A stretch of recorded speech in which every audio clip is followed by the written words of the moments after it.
Hello everyone, आप सभी का स्वागत है Dinesh sir smart study ma'am. मैं अर्चना मैम आज आपको करवाने वाली हूँ challenging question. As you know कि हमने चैलेंजिंग क्वेश्चन की सीरीज स्टार्ट की है, जहाँ पर हम आपको जो डिफिकल्ट क्वेश्चन होते हैं, जो चैलेंजिंग क्वेश्चंस होते हैं, हम यहाँ पर वो सॉल्व करवाते हैं चैप्टर वाइज। तो आज हम करने वाले हैं geometry chapter 2, that is Pythagoras theorem. ठीक है, पाइथागोरस थ्योरम जो है उसका आज हम चैलेंजिंग क्वेश्चन करेंगे। तो चलिए देखते हैं क्वेश्चन मैंने स्क्रीन पर लगा दिया, बट आपको पहले पॉज करके आपको खुद से ट्राई करना है क्वेश्चन का सॉल्यूशन जो है खुद से ट्राई करना है। उसके बाद अगर नहीं समझ में आया तो आपको वीडियोस देखनी है, और समझ में आ गया फिर भी आप एक बार वीडियो देखिए कि आप स्टेप वाइज कौन सा मिस्टेक कर रहे हो या कुछ गलती तो नहीं है, तो वो सारी चीजें आपको ध्यान देनी है।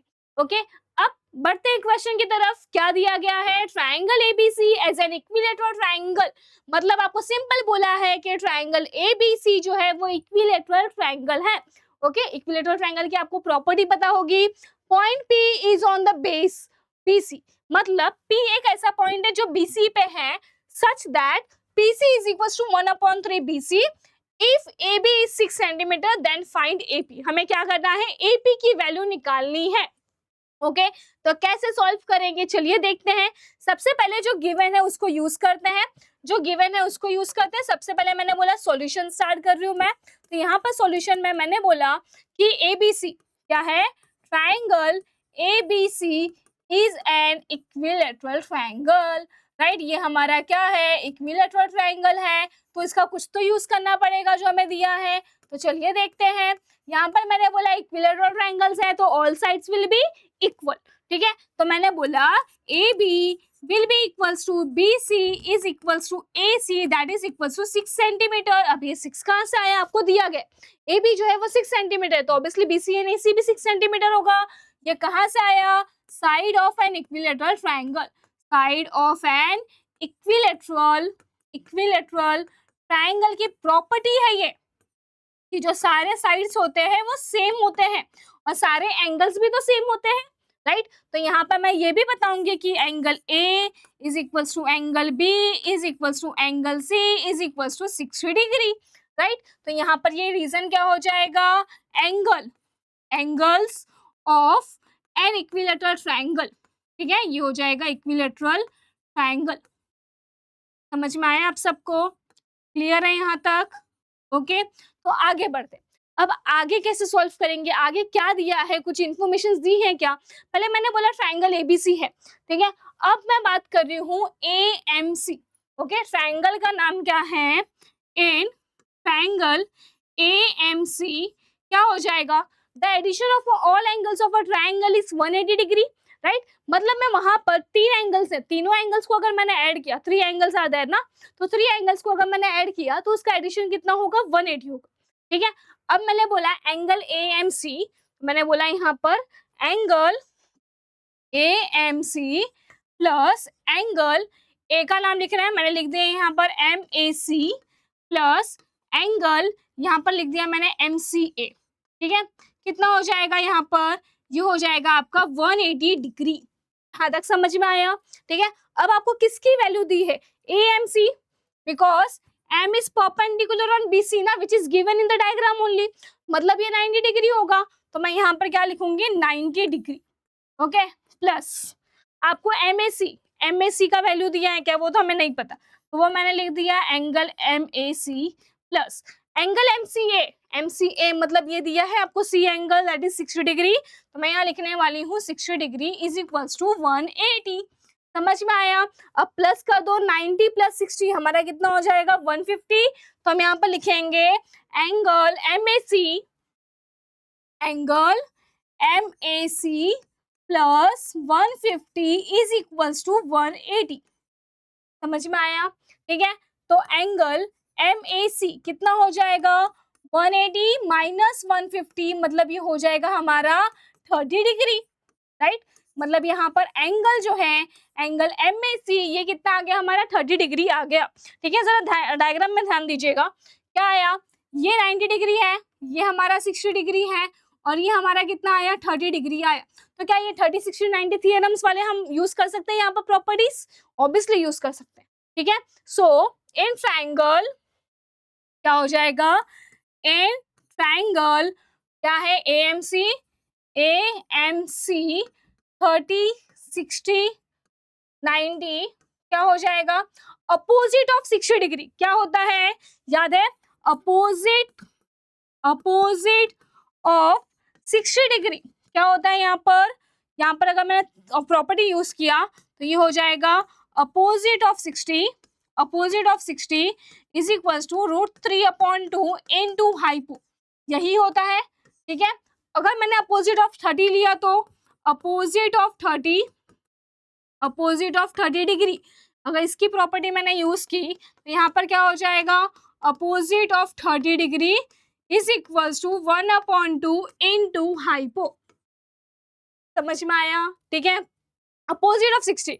अब ये मेरा 60 है तो उसके सामने वाला क्या हो जाएगा? हमारा अपोजिट होगा, मतलब यहाँ पर अपोजिट क्या होने वाला है? AM होगा, राइट। एंड हाइपो क्या आता है? 90 के सामने, मतलब दिस इज 90 डिग्री ना, तो यहाँ पर हाइपो होने वाला है हमारा AC।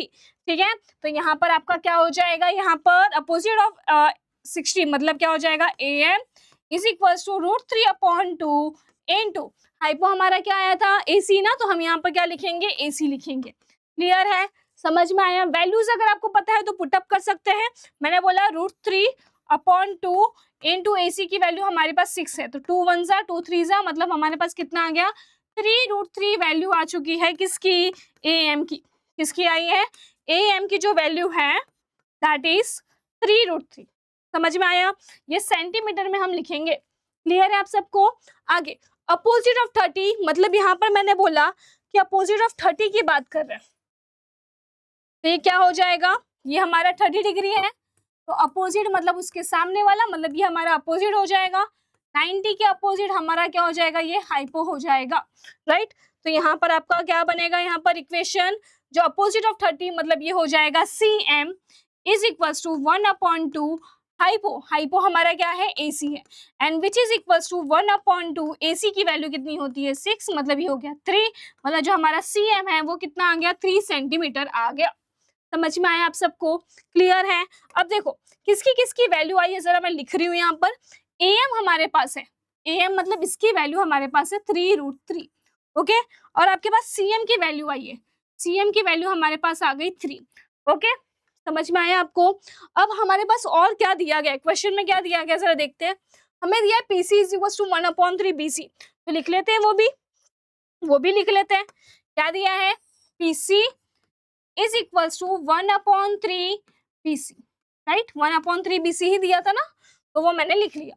आपको BC की वैल्यू आपको ऑलरेडी पता है BC की वैल्यू कितनी है हमारी? 6, कैंसिल कर लो, कितना हो जाएगा? 2, मतलब आपके पास PC की वैल्यू भी कितनी आ गई? 2 आ गई। ठीक है, किसकी वैल्यू आ गई? PC की जो वैल्यू है ये हमारे पास आ गई 2। समझ में आया? अब मुझे बताइए जो पूरा CM है, ये जो पूरा CM है किससे बना हुआ है? MP एंड PC से मिलके बना हुआ है। तो मैंने यहाँ पर बोल दिया कि MPC are in one line. क्या है? MPC जो है हमारा वो वन लाइन में है। हाँ, यहाँ पर हो गया MPC आर कोलिनियर, मतलब मैं सिंपल बोलने वाली हूँ MP प्लस PC, ओके। या तो मैं बोल दूं सीधा CM की जो वैल्यू है दैट इज इक्वल्स टू हमारा क्या हो जाएगा? PM plus PC। क्लियर है? ठीक है, अब किसकी वैल्यू आपके पास है? किसकी वैल्यू है? CM की वैल्यू हमारे पास है क्या? यस, 3 है, हमने लिख दिया यहाँ पर 3, right. PM we don't have, PC we have 2 यहाँ पर आएगा तो क्या हो जाएगा? माइनस, तो यहाँ पर आ जाएगा 3 - 2, मतलब PM की वैल्यू जो है वो कितनी आ जाएगी? PM की वैल्यू आई 1 सेंटीमीटर। यहाँ तक क्लियर है आप सबको? ठीक है, अब डायग्राम में जरा एक बार आप देखेंगे, हमें क्या निकालना है? हमें निकालना है AP। ठीक है, हमें निकालना है AP, और आपको दिया क्या है? AM हमने निकाल लिया, MP हमने निकाल लिया, so can we calculate the third side? अगर किसी ट्राइंगल में, राइट एंगल ट्राइंगल में 2 साइड्स दिए हैं, ओके, और आपको थर्ड साइड निकालना है, so what you will use? Yes, you will use Pythagoras theorem here, right. Pythagoras theorem use करके हम लोग इसको सॉल्व कर सकते हैं। तो मैंने यहाँ बता दिया क्या करेंगे आगे सॉल्व हम। यहाँ पर मैंने यहाँ बता दिया क्या?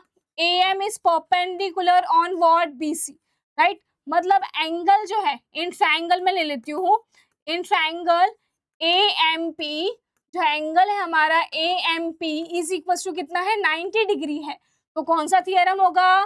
By Pythagoras theorem, by Pythagoras theorem यहाँ पर हो जाएगा हमारा थियरम, इसके अकॉर्डिंग हो जाएगा हाइपोस्क्वायर, राइट। हाइपोस्क्वायर मतलब यहाँ पर क्या हो जाएगा? AP square is equals to AM square plus MP square. समझ में आया? AM की वैल्यू कितनी है? 3√3 है, इसका हमें क्या करना है? स्क्वायर करना है, प्लस MP इज 1 का हमें करना है स्क्वायर। समझ में आया? 3 का स्क्वायर कितना होता है? 9 होता है। √3 का स्क्वायर कितना होगा? 3 होगा, और this is equal to 1। Okay, मतलब ये जो 1 का स्क्वायर तो 1 ही होगा। 9 3 इज 27, 27 प्लस 1 मतलब कितना हो जाएगा? 28 हो गया। ये किसकी वैल्यू है? AP स्क्वायर की value, right? It is a value of AP square, but what I want AP. So what I will do, मतलब यहाँ पर मैं सिंपल वाइज को कर लेती हूँ। AP square for 28 can I write 4 into 7?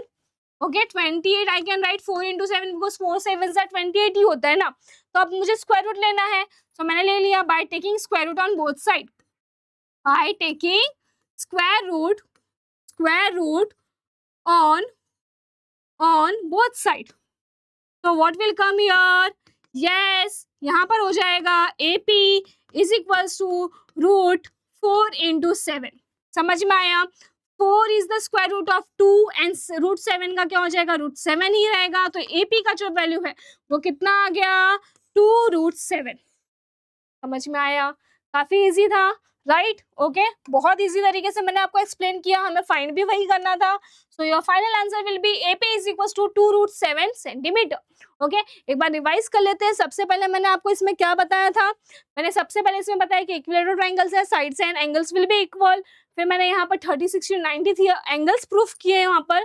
फिर वो थियरम्स लगाए, अपोजिट ऑफ 60 अपोजिट ऑफ 30 वाला जो प्रॉपर्टीज है वो यूज किया, कुछ वैल्यूज निकाले, फिर पाइथागोरस यूज किया, और हमारा जो हमें निकालना था AP वैल्यू वो आ गया।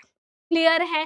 काफी इजी तरीके से मैंने बताया। इस टाइप के क्वेश्चंस आपके एग्जाम में बनते हैं, 4 मार्क्स के लिए चैलेंजिंग क्वेश्चंस आते हैं, तो आपको स्किप नहीं करना है, आपको करना है एग्जाम में। क्लियर है? अगर वीडियो आपको पसंद आया हो, इन्फॉर्मेटिव लगा हो, क्वेश्चन आपको अच्छे लगे हो, तो वीडियो को लाइक करें और चैनल को सब्सक्राइब करें। मिलते हैं ऐसे नेक्स्ट वीडियो में हम। Thank you so much.